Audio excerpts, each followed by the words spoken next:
Okay, everybody, so I've been starting to tell a few people that I'm going to start doing some Facebook Live stuff, which this obviously is not. This is going to be pre-recorded, but it's kind of getting my feet wet with giving some people tips on how to make some food for yourself. We're using stuff that we had in the house combined with a couple of things we went out and got a few days ago. Obviously, people are not able to shop terribly much right now, so that's kind of with the mindset that we're using. And you know, just little subsistence cooking that can be a little bit nicer, a little bit more tasty, doesn't have to be so mundane. It's going to be a little bit rudimentary for those of you who are a little bit more advanced cooks, probably know how to do this type of stuff already, but for those of you who don't, this is going to be new territory possibly, and possibly even something that you're going to look at me and say, oh, well, how do I do that? I'm going to show you how to do that. So first thing we always start with in cooking, in good cooking, you start with good sanitation. So we always keep the vegetable prep area as separate as we can from the meat prep area. Today I'm going to do a little beef stir fry with this beautiful Denver steak from a pasture-raised cow. It was actually from my butchery class that I took, the same place that I took my butchery class. It's not from 2 weeks ago from my butchery class, it'll be too old for that. So we're going to use that today, and then the vegetables that I showed you, which are some nice rainbow carrots from the farm, some bok choy, which is kind of, as you can see, starting to get a little wilty, so we got to use it. Some of these pre-sliced mushrooms from Whole Foods, which are also getting a little spotty. You know, maybe these are the last day, next to last day. Some little ends of scallions here that, you know, I usually like to use the greens. They have a lot more flavor, but I have the ends here. We're not going to waste them. And some garlic cloves that have been in my fridge since God knows when. They're getting a little weepy, but they'll still be good for our purposes today. So then we're going to have some dry goods, which we're going to steam a little bit of white rice. I'm going to cook in ghee, a little bit of organic cornstarch, which you do not have to use. If for some reason you know any of these things, I'm going to show you how to kind of understand the fundamentals of what each one of these things function in the recipe is and how you can kind of switch them out.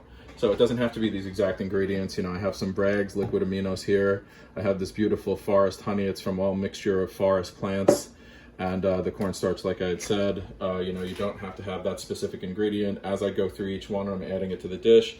I'll go over with you what you could substitute it for, because this is all about using what we have, going out as little as possible, and you know, just staying really safe and sane, and hopefully having a little bit of fun with what we're doing.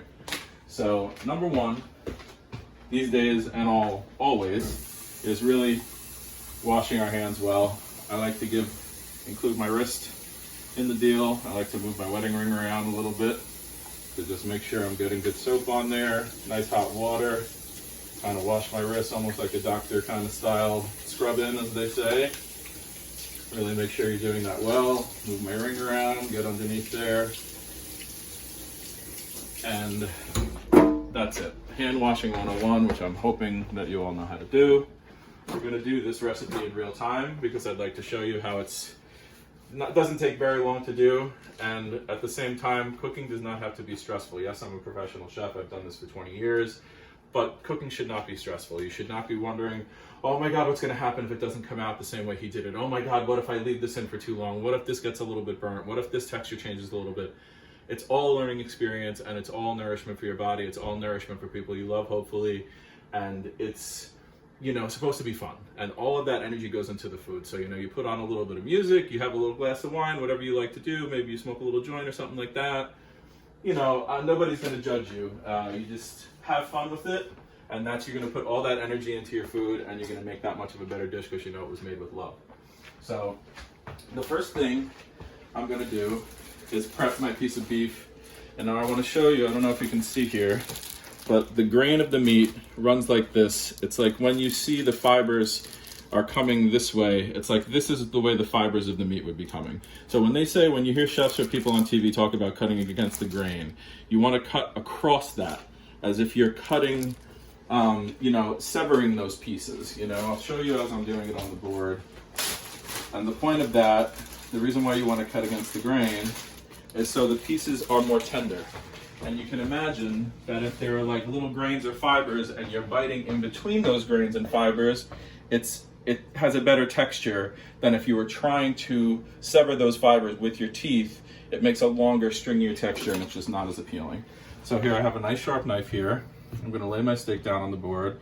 You absolutely don't have to do it this way. Whichever way you can easily cut it, you know, that's the best way to do it. But I like to kind of go in a kind of a crosshatch cut. I have a little bit of a prep bowl here set up just to toss my meat into when it's sliced. You know, you don't have to do it in any way. As you know, as thin as you can get it is great, because it's just going to make the texture make it a little bit more palatable, a little bit more easy to eat. And I'll show you there, that's a really good kind of shot on the grain of the meat, and cutting across the grain like this. So you're really making, this is a tender cut of beef anyway, and it's extremely flavorful. For anyone who doesn't know Denver steak, it's actually new to me from my butchery class, and it was really, really tasty. It's a new cut of meat that comes from the chuck that is one of these kind of cheaper steaks to buy, but it's really, really flavorful. It has like almost like a dry aged kind of quality to it, but it's not. It's a fresh piece of meat. So kind of just continuing, making sure your slices are as even as possible. They don't have to be as thin as possible, but they do have to be as even, because that's going to be what's going to make them cook all at the same time. And you know, they say to keep your fingers out of there. I can leave my fingers in there because I know what I'm doing. If you're cutting, you want to cut with your fingers tucked under like this to make sure that you're not, you know, cutting the tips of your fingers off. I can kind of go across like that because I have no worries that I'm going to hurt myself. Dealing with raw meat, you always want to give another rinse of the hands. Even though I'm about to go right back into that meat with my hands, I want to just make sure, because, you know, if my hands are dirty, especially with raw beef blood, and then I need my cornstarch, so I'm going to go pick up my cornstarch box, then the cornstarch box has beef blood all on the outside, you put it back in the cabinet, you don't know what's going to happen. So I'm going to take about, for this much meat, maybe about 2 tablespoons of cornstarch. I'm not going to measure it, but I'll be sure that it's about 2 tablespoons that are going to come out. You put it over your meat, and you kind of just toss that with your fingers, massage it a little bit. And this is a technique that they do. It's almost like, I don't know if back in the old days people used to get rub downs on their backs with cornstarch, and it really kind of gets into your muscles and makes you feel good. This is kind of what you're doing to the meat. You're almost tenderizing the meat with the cornstarch. It's not very much, so even if you're low carb, you know, this is not a terribly high carb dish. So that's good. It's well coated. And you want to rinse again before you even touch your bottle of soap, like I almost did, but it's okay. Like I said, everybody makes mistakes. Sanitization is something that you want to try not to make too many mistakes with, but you know, it's, again, don't bring stress into the kitchen. It's just not necessary. So I'm going to close my cornstarch box up. I like to, as I go, kind of clear things down, put them away. So then at the end, all you have to do is eat. You don't have to worry about cleaning up your entire kitchen. So right now, since I'm already over here, I'm going to get my rice ready to go. I'm not going to measure that either. I'm going to show you a little trick for that. You know, we're going to cook the rest of this rice. It's not that much.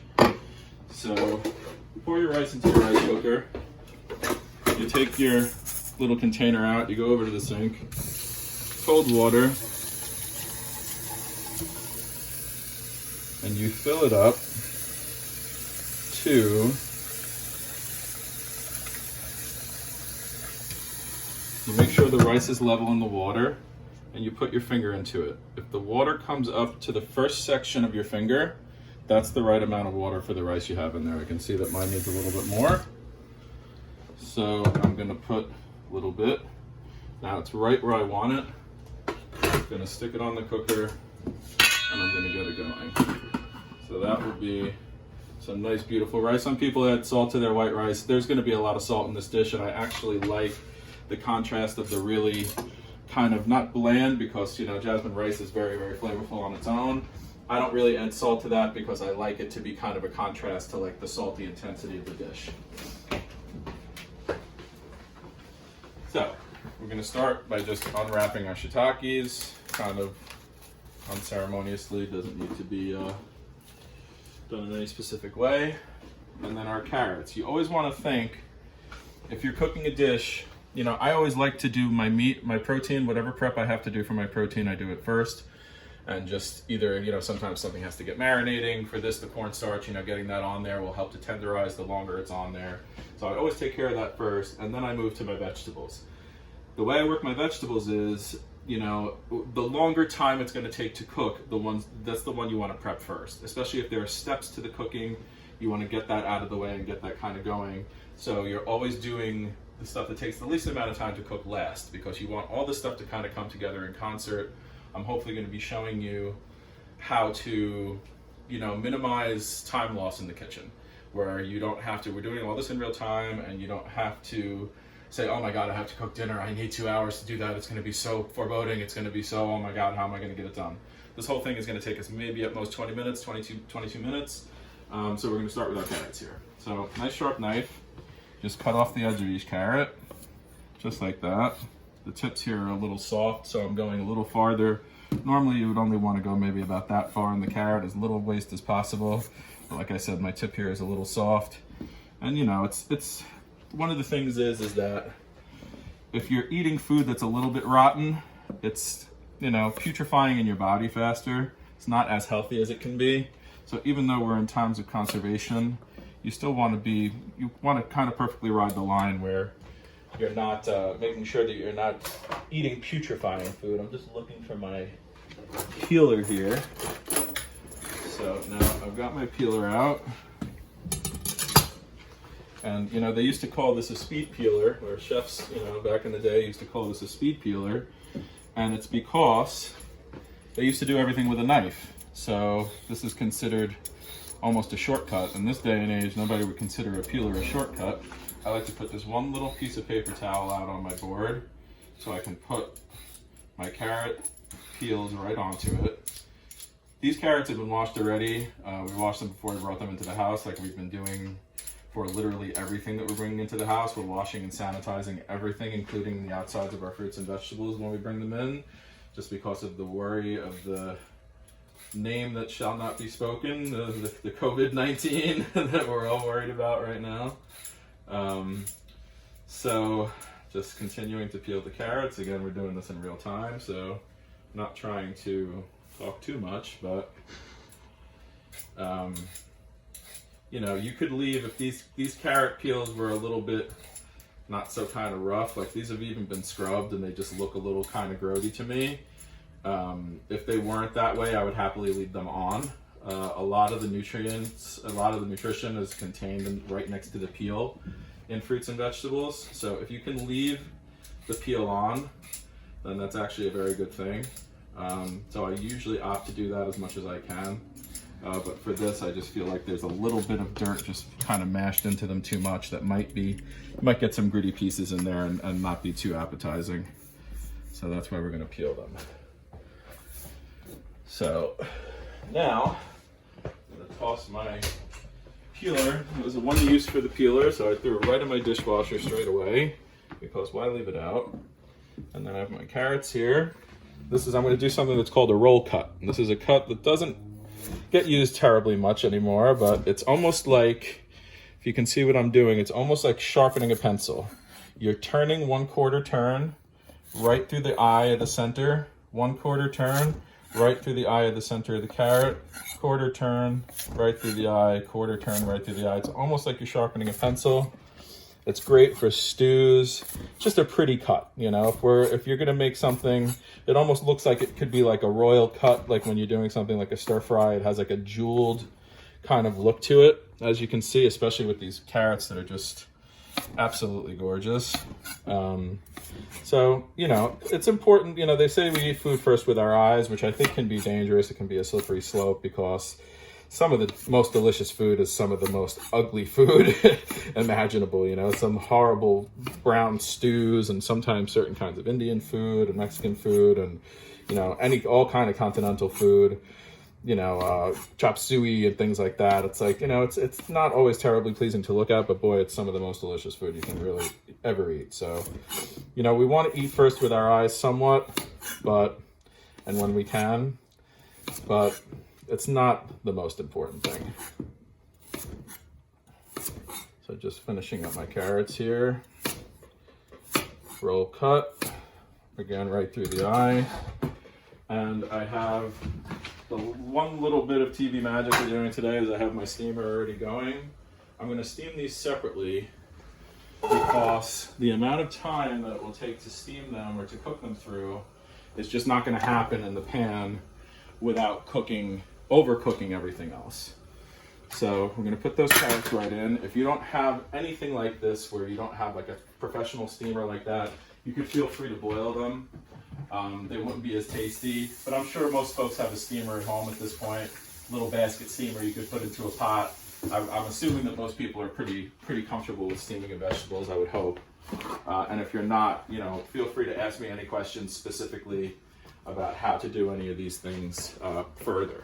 So then, as you can see, I also have my cast iron set up here, which is something I really like to use. I wouldn't always typically use it for a dish like this, but I'm really been trying to avoid my nonstick pans more and more lately because what you cook in is almost as important as what you eat. You know, nonstick pans and definitely aluminum pans, sometimes stainless steel, can leach harmful chemicals into food, and it's just something that we really want to be conscious of.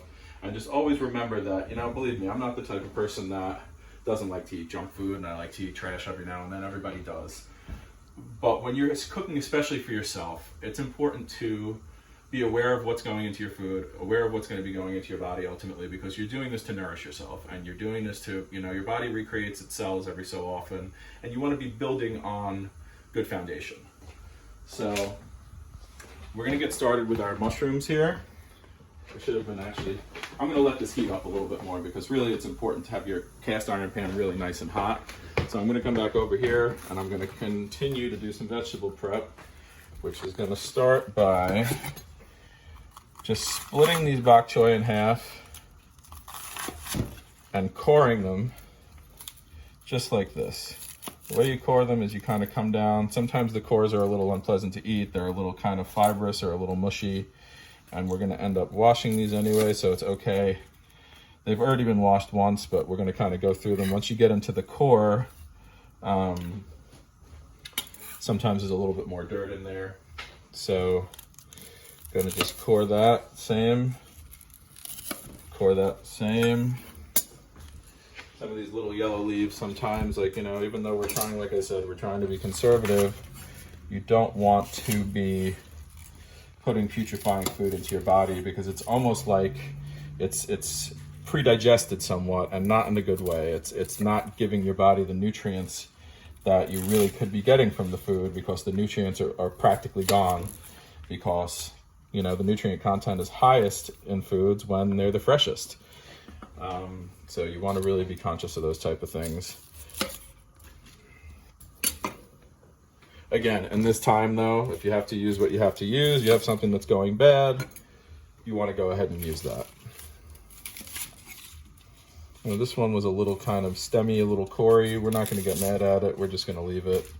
We'll just eat that the way it is because I feel bad about throwing out almost a whole head just because it's not as pretty as we want it to be.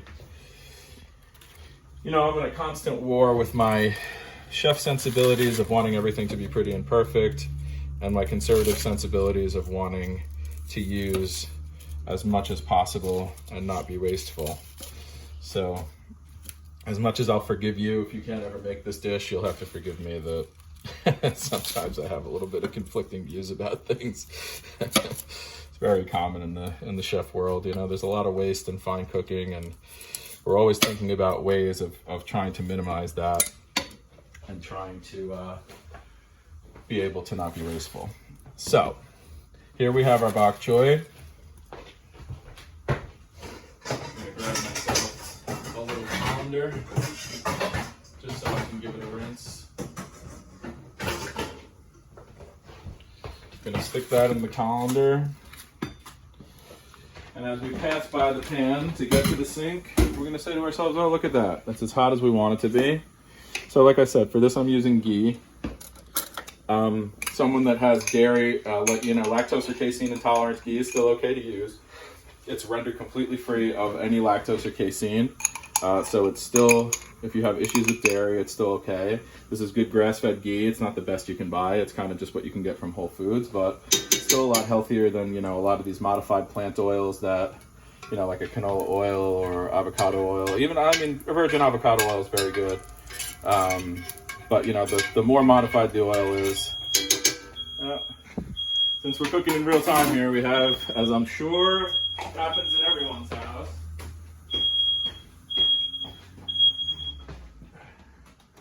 our ever-vigilant smoke detectors are going off. So we're just going to close that down. And we're going to add our shiitake mushrooms. This is probably about 1.5 cups of sliced shiitake mushrooms to the hot ghee. You know, mushrooms are a lot like animal protein in the way that the more color you put on them, the more tasty they're going to be, especially shiitakes. They have a very meaty flavor. And, you know, there's an old adage about, you know, not crowding mushrooms in the pan, which I'm not doing here. But it's kind of a little bit erroneous because you can crowd mushrooms in a pan. And if you have to, that's fine. If you have a smaller pan than this, you just have to cook them for longer. You want to make sure not to add any salt in the beginning because that will leach out all the liquid and it will keep them from browning. And you want to make sure, if you have to crowd them in the pan, to cook them for long enough that all the moisture cooks out and they're allowed to brown. You know, browning comes from the absence of moisture. So the more moisture that's cooked out, the more they'll get brown, and that will absolutely happen. Even if I had mushrooms piled up here, they would have to cook for a lot longer. So that's the only thing. You know, they say not to crowd them, but most cooking tips there's almost like a sub tip that if you know that and you have the experience, you can kind of get around it. And that's kind of the point of what I'm starting to do here, to show you guys how to get around all these kind of old adages and these things that, like, you know, some things are hard and fast rules and some things aren't. So we're going to put a little bit of garlic. You know, I don't want to go by clove. That's maybe 2 tablespoons worth of garlic cloves there. So, you know, they say when they, you know, recipe calls for garlic cloves. All garlic cloves are all different sizes. So I'll just say about 2 tablespoons worth of garlic clove. I like to do it right into my mortar and pestle. If you don't have a mortar and pestle, that's fine. I'll show you 2 techniques here. I'll show you how, stick it in your mortar and pestle, a little bit of salt. That just helps to grind it up a little bit easier and faster.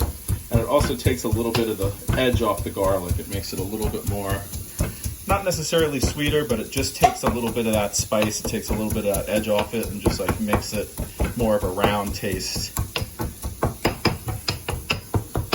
So you can do that here. You know, I'm a little bit lazy, so I like to do it in my mortar and pestle. But also totally fine to do it right on your cutting board. Same way, a little bit of salt, knife, crush it with the flat of your hand, and then get in there, a little bit of pressure on the side of your knife, and just crush that. As you can see, it kind of comes out the same exact texture both ways. It's just a matter of personal preference. So we have our mushrooms are cooking.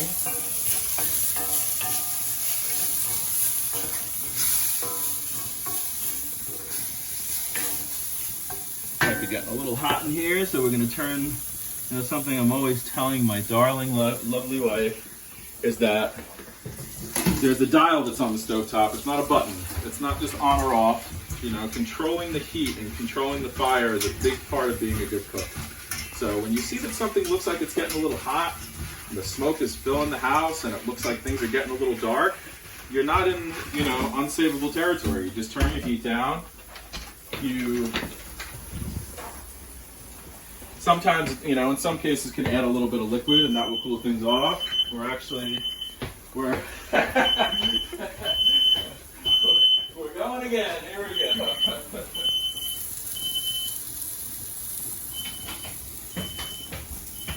Okay, normally in a professional kitchen, which this is obviously not, we would have amazing ventilation and not worry about those kind of things. But, you know, we're really cooking in a home kitchen here. So these kind of things happen. Not a big deal. So what I want to do now, and here's another good tip. I want to add a little bit more ghee to this because it got a little bit dry. So what do you do when you have all that ghee left in there? What I like to do is just for I'm not a big microwave advocate, don't really use it for much, but there are a couple of things that I feel it's pretty indispensable for, and this is definitely one of them. You know, I put it in for maybe about 15 seconds, all that little ghee that's stuck to the sides, it just makes it all one liquid puddle down at the bottom, and you can just pour it right out, you don't have to waste anything. So again, you know, the theme of our little class here today is about waste. So we want to make sure, look at that. We ended up with about 2 tablespoons of ghee. That's going to go right into our dish here. And it's going to be very important to moisten our garlic that's about to go in. So I cook my mushrooms down first, add my garlic. In Asian cooking, garlic is not browned terribly much. You get a little bit of char on it if it's being cooked in a wok or something like that. But it's not like in Italian cooking where you want to get that beautiful golden brown. Really only want to saute it, you know, for about 10 seconds. And then go straight in with our beef that we prepared. That beef is going to get in there. It's going to take some of the heat out of the pan. It's going to make the other things kind of stop cooking as much. And it's going to start cooking down and absorbing some of that temperature and really bring things kind of back under control here. So you don't have to fear a hot pan. You know, this may look a little intimidating how hot this whole scenario is, but it really doesn't have to be scary. You know, if things get, like I said, a little too hot, you turn the heat down. If they get way too hot, you can even turn the heat off and pull the pan off to the side, suspend what you're doing for a few minutes, and you know, it's not going to hurt anything. Definitely not going to hurt anything. So the other thing that the cornstarch is doing in the meat, besides tenderizing it a little bit, is it puts a little kind of layer on the outside of the meat that will allow it to absorb some of this seasoning. So we're going to put, the meat is maybe about a third of the way cooked right now, which is right where you want it. You're going to put a little bit of the frags aminos. I would say that I'm using about 3 tablespoons here, maybe a 1/4 cup. Give that a little stir.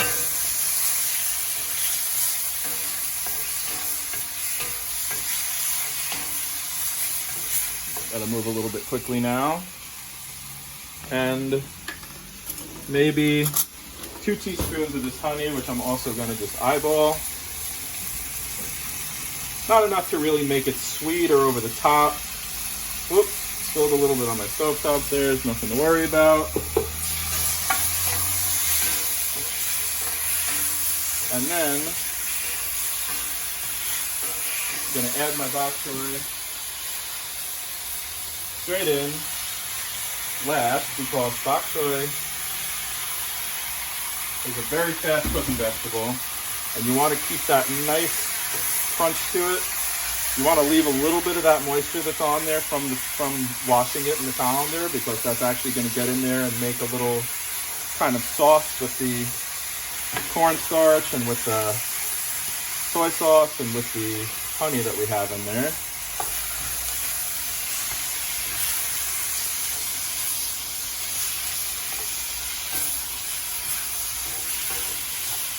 We'll let that continue to cook for maybe not even another full minute, maybe 1.5 minutes at most, as that moisture comes off.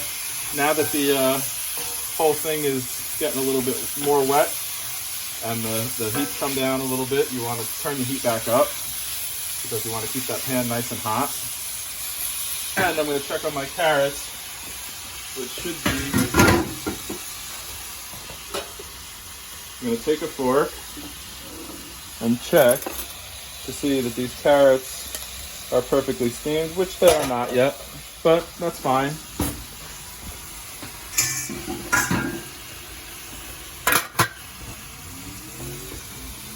Make sure we keep tending to our beef, make sure that nothing's sticking, nothing's burning. Bok choy is cooking down very nicely. Looking really good to me. We'll turn our heat back down again. Remember, like I said, it's a dial, not a button. So at this point, we're trying to just keep everything kind of warming and continuing to lightly cook. We're going to come back over finally to our vegetable prep area.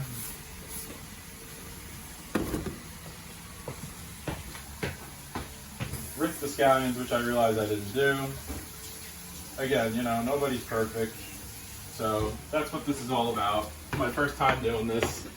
So I mea culpa, you know, but here we go. So nice cross cut, small rings, as thin as you can go with the scallions. Always here, especially when you're slicing fast, you want to keep the claw grip, thumb, 4 fingers tucked under your knife here. I don't know if you can get in here, but the knife stays against this finger, so it's in no danger of touching the tip of your finger. Your tip of your finger is nowhere near it. That's how you can go really fast. I wouldn't try to go that fast if I were you from the beginning, but that's how you can get your speed up and not be worried that you're going to cut yourself. So we're actually going to save the tips of these scallions for another use. I'm going to come over, completely turn the heat off on my stir fry here, just because I feel like it's gotten to where I want. And you know you're going to be putting those carrots in there that are already cooked. So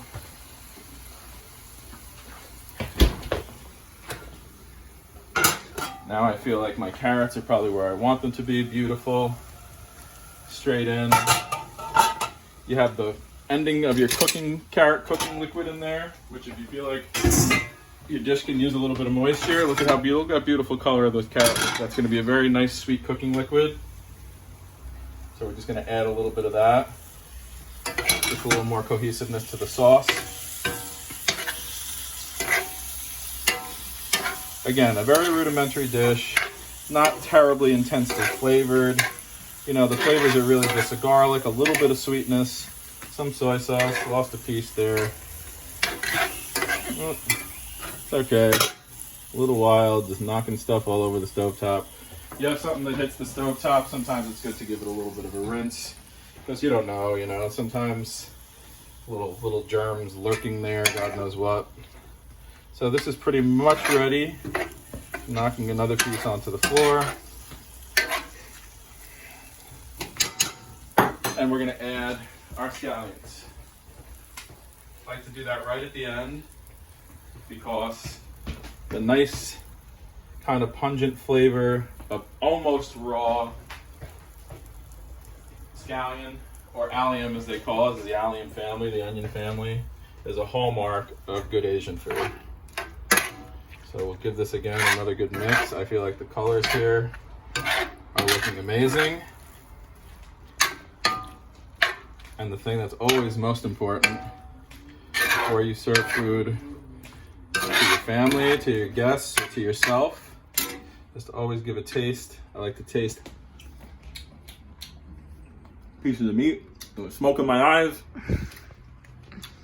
It's wonderful. I feel like it needs a little bit more seasoning. So at this point I go with a little salt because the consistency of your sauce is already where you want it to be. So you wouldn't add any more liquid in the form of soy sauce or anything like that. But you can always add salt. It's a way to add more, really bump up the flavor and add more seasoning without having to change the texture too terribly. Even though salt does change the texture of things, but we can't cover absolutely everything in one class. So this is really a nice, healthy, light, beautiful dish. We have our rice, which is perfectly steamed, right in time. I'm gonna go in here, grab myself another spoon. I don't really know how much elapsed time that was, but I would say it was no more than maybe about 20 minutes that it took. Some nice rice there. Make sure we get some nice, everything represented, some meat, some bok choy, some carrots, maybe a little bit of extra piece of meat for me because I like a lot of meat. And totally unceremonious, doesn't have to be plated like a professional or anything like that. It's just your dinner on a Friday night, lockdown, quarantine dinner. Delicious, healthy, took about 20 minutes, and I hope some of you will try this.